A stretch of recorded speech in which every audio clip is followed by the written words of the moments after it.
the ambassador of a small African nation chanced to visit Russia, and was entertained by his opposite number, the Russian ambassador. For 3 days, the African ambassador was wined, dined, and generally treated to the best hospitality that Russia had to offer. On the final day of his visit, the Russian ambassador said, "As your stay is coming to an end, it is time for you to play our traditional game, Russian roulette. One of the 6 chambers of this gun is loaded. You spin the cylinder, point the gun at your head, and pull the trigger."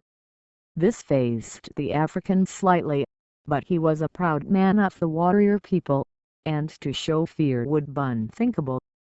Both men took their guns, spun, and pulled the triggers. Both chambers were empty, and both ambassadors breathed a sigh of relief.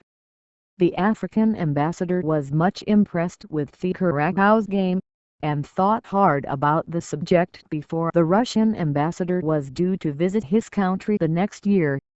When the visit came, the African ambassador treated the Russian with all hospitality, until the final day of his stay.